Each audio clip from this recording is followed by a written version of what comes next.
Hello and welcome to Fine is a four-letter word. Today's solo episode is about energy. When you look it up, energy is defined as the capacity or ability to do work. I'd expand it to include the capacity or ability to have fun too. If you have no energy, you're not going to be getting any work done or having any fun. Fine is not fun. The three areas of focus today. We've got three areas of focus today, and they are: one, figuring out your values and why they matter and how they're related to your energy. Number two, finding your energetic home and what's important about that. And number three, why it's essential to honor what's not a fuck yes for you. All right, so let's start by identifying and clarifying your values. Every week, you hear me ask my guests about the values and beliefs that they were raised with. And often those are not still, or they're not, or they're no longer values that are important to you. Like, what are the values and beliefs that you were raised with? When you hear me ask my guests that question, have you ever thought about it in terms of your own values and beliefs that you were raised with? Like, how would you answer that question if you were a guest on my show? And if you haven't taken a moment or a few moments to think about that, do that. What were the values and beliefs that you were raised with? And do they still work for you? Are they still applicable? Are they still valid? Like, do you still subscribe to those beliefs and values? And maybe they still work for you, but if you haven't taken any time to examine them, how do you know? Back in episode 26, it was originally posted when I was doing seasons. So it was in season 1, it was episode 26. It was called Using Your Values as a Filter with Nicole BZ. And we talked a lot about figuring out what your values are and then using them as a filter in your life. So I was doing an exercise a few weeks ago in a peer strategy group I'm in around defining the values of our businesses and creating action-oriented values, an action-oriented values list, like putting into a phrase what each value means. So instead of just saying like freedom, like what does that specifically mean for me and for my business? So I've done different values exercises plenty of times for myself as an individual. So I wasn't surprised that the ones that came up for the business were pretty much the same. It was interesting though to put them into those action-oriented phrases. So one of my top values has been always, since I started thinking about this exercise the first time it was ever presented, is freedom, which is not at all surprising of why I'm out doing nomad life right now, right? Freedom and so in a second, I was going to tell you about the Brene Brown has a list of values that you can find online. I'll put a link to it in the show notes. So you can go through this on your own, but it's a whole big giant list of values. And when you first go through it, you want to circle all the ones that you like, all the ones that resonate with you, and then go back and kind of narrow it down, because you're going to find a lot of them that are similar. And so I just wanted to say that before I got into talking about the ones that I came up with for myself and for my business, and then how I changed them into action-oriented phrases. All right. So number one was freedom/courage. To me, those are very related. And that is like one of the first two, if not the first one for me.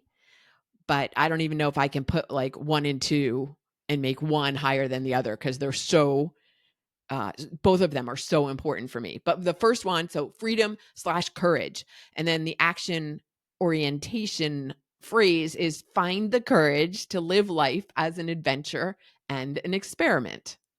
I'm sure no one who's listening to this is surprised to hear that from me. Okay. And then the second one is friendship. I've always said freedom and friendship. Friendship slash connection, which makes sense, right? Make relationships a priority.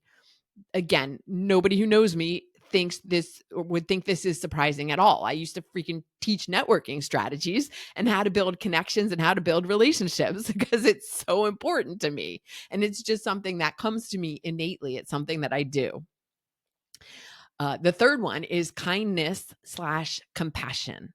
Be kind, show respect, and allow people to be who they are. Now, honestly, this was not always a high up value for me, and it wasn't something that I was doing. Like, if you are choosing values, these need to be values that you are currently living into or perhaps aspiring to, which I will get to in just a moment. But not that I was an unkind person. You know what? I might have been an unkind person for sure. Well, like in college, in my early adulthood, definitely in my teenage years. But that's a separate thing. Like all teenagers are not most teenagers are not necessarily kind, right? I don't know. At least in my generation we were growing up, we could be pretty mean. Anyway, kindness and compassion now is very important to me, and being kind and allowing people to be who they are. I think that has come with maturity, the ability to allow people to be who they are, even if I don't agree with them, even if I don't agree with their opinions, their viewpoints, their beliefs. Okay. I saw a thing online last week, I think it was. There was a whole long essay about let them be who they are in regards to somebody that maybe you don't get along with. Let them be whatever. Let them be angry. Let them be, um, uncaring. Let them be independent. Like let them be who they are. Again, allowing people to be who they are, I think, comes from a place of compassion and kindness. Not necessarily, you don't have to understand and you don't have to agree, but can you let them be who they are? Anyway, here's where we get into my fourth value, which is joy slash fun, and finding joy and having fun, have fun and enjoy the moment. This is somewhat aspirational for me, as crazy as that might sound, right? Because again, I'm out here living nomad life. I'm living at life as an adventure and an experiment.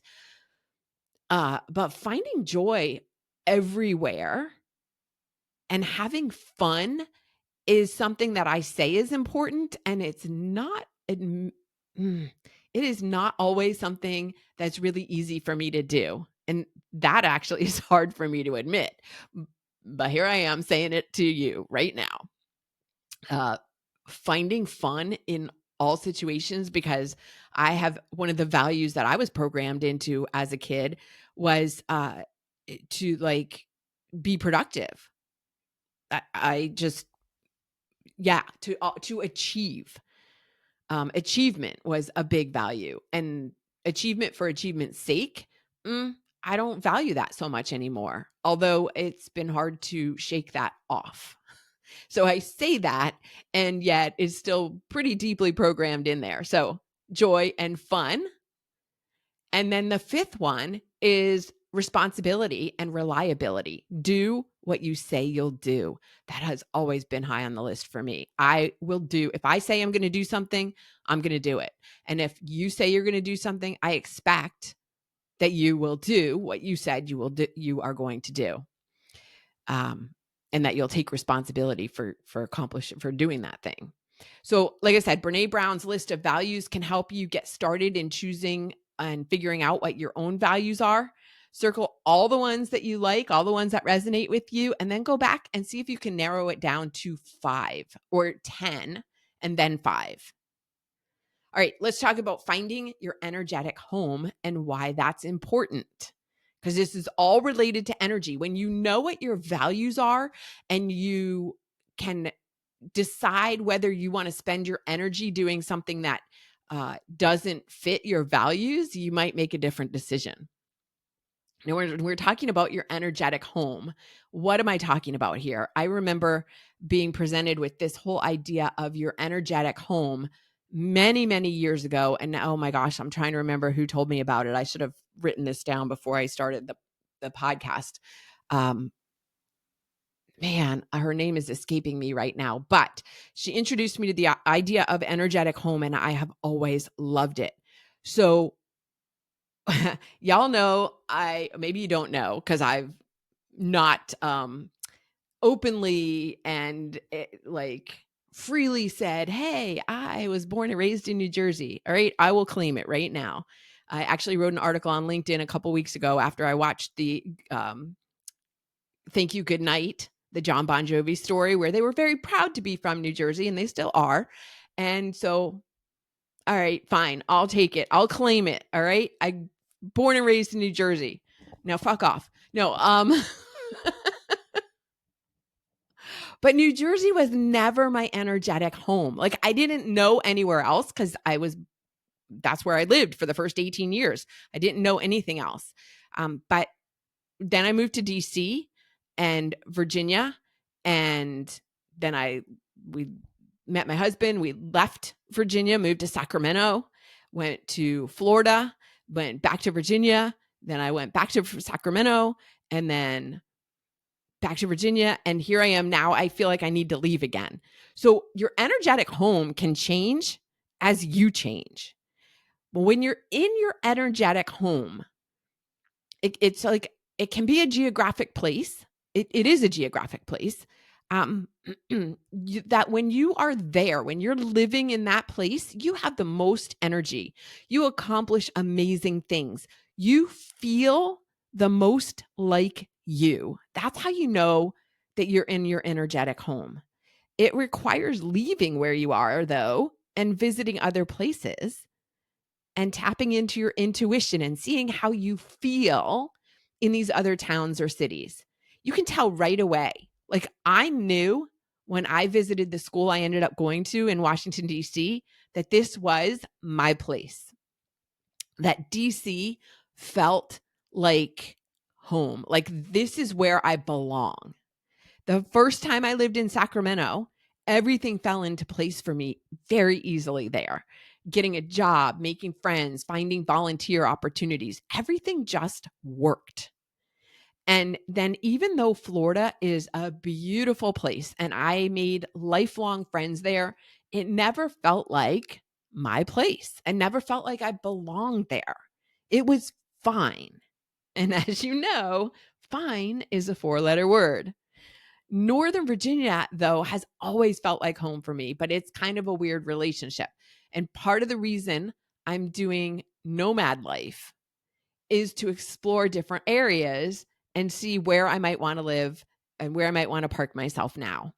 So everyone's had suggestions, and I've been to so many different places now. I've been to Louisville, Lexington, Cincinnati, Savannah, Hilton Head, Greenville, Greensboro, Raleigh, Tampa, St. Pete. I'll be in Richmond next week. Um, but the first few weeks, the first few days even that I was in Charlotte, I was telling my friends, man, I really like the vibe here. I went back last month and I immediately felt it again. And I spent some time trying to figure out exactly what it was about it. And it's a major city, but it's compact, so it feels manageable. My friend Christine sent me a link to an article, 22 Things to Know About Life in the Queen City. And as I read it, I was like, yes, yes, yes. But many of those things in the article could apply to other cities as well. So what it comes down to, though, is how you feel when you're there. And a lot of being able to know how you feel when you're there has to do with tapping into your intuition, your inner truth. And you've heard me say this a million times. One of the best tools for getting comfortable and being able to easily access your inner knowing is meditation. Just going to throw that out there. Now, let's dive into the power of saying no to what isn't a fuck yes for you.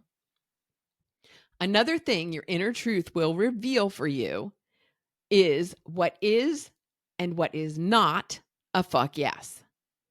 I found this quote. It was a while ago. I had just had it in my notes. from Manifestation Babe. And I think this was on her website, this phrase, this paragraph I'm going to read right now. To understand that when I say yes to the things that don't light me up, I am literally fucking things up. Oh, wait, I messed that up. I am literally fucking up the energy for everyone else. It is a wake-up call, to say the least. When I don't honor my own desires and what lights me up, I create a disservice for all. And that has taught me to start saying no way more often. And I just thought, man, that's so powerful. That those few sentences. Saying yes, because a lot of people do this. I've been guilty of it. We've all done it, right? Saying yes to the things that you don't want to do because you want to make others happy doesn't benefit anyone. Like volunteering or taking on a project or a client or going on vacation somewhere you don't want to go. Doing something because someone else wants you to or because you're asked to is not a reason to do it. It's not a reason to say yes. I have a friend who I will call Sam, who's afraid people won't like them if they say no. So they say yes when it disrupts their schedule, and it always does. Their own plans get put on hold, and then sometimes the other person doesn't even appreciate Sam's effort as much as Sam expects them to. But they are so afraid that somebody won't like them if they say no. So they step in and say yes every single time. And what happens is you end up resentful. Even if you don't say it or you don't think you're showing it, energetically, everyone gets the message. My friend Kim has made it clear that she is no longer willing to tolerate spending time with her sister-in-law and her family, because they don't have much in common. They don't seem to want to make an effort to be sociable. And yet for the holidays, the family has always gotten together because they have a belief that that's what you do. So Kim has recently decided that this has gone on for many years, and that reason is not good enough to keep doing something that doesn't bring her joy. It's not a fuck yes. It's never been a fuck yes. So she is now making it a fuck no. Everyone else can go, but she is not going. And yes, that might cause some family disharmony, but something that she's not willing to tolerate it anymore. And so she's deciding it drains her energy too much. She's not doing it. We only have so much energy. We can always generate more energy. It's not a finite resource. We can always generate more energy. But the way you do that is by doing things that bring you joy, not by doing shit that drags you down. Right? Think about it. If you're feeling tired, but someone invites you to do something that you love doing, you want to go to this concert, you want to go to this baseball game, whatever it is that you love doing, and someone invites you to do it, but you were going to take a nap, you're probably going to say, oh, screw the nap, I'm going. Don't be a martyr. Nobody celebrates martyrdom. So what I'm going to invite you to do right now is, instead of creating to-do lists, create a to-not-do list of what you're going to stop doing or no longer take on. And I was going to say in the third part. No, that is the third part of today's episode. If it's not a fuck yes, it has to be a fuck no. All right. Key takeaways. 1, download the list of values, the Brene Brown values list, and figure out what your top ones are. This is going to let you make decisions about how to use your energy. Do the choices you're presented with in life, in your day-to-day. Those choices fit within your values. If it's a fuck yes, go ahead and move forward. If it's not a fuck yes, then say no. Figure out if you're living in a place that feels like your energetic home. As I said, there can be more than one place. I'm not, and if you're not in your energetic home, I'm not saying that you need to immediately move, but maybe start thinking about where would I want to be instead of here? What what feels better? Maybe start exploring it. Just be aware, make yourself aware. Number 3, pay attention to what you're saying yes to. Become more mindful of saying yes to only the things that light you up and bring you joy. Anything else, emphatically say fuck no to. Granted, you may still have to do some things that are not a fuck yes, like sitting through a kid's piano recital or doing laundry. But see how much you can cut down on the energy sucking things and only say yes to those people and experiences that are a fuck yes. Thanks for listening. I love you and appreciate that you've said fuck yes to listening to Fine is a 4-letter word. Please share this show with a friend and leave a review. That really helps in the rankings so others who can benefit from these episodes can find them.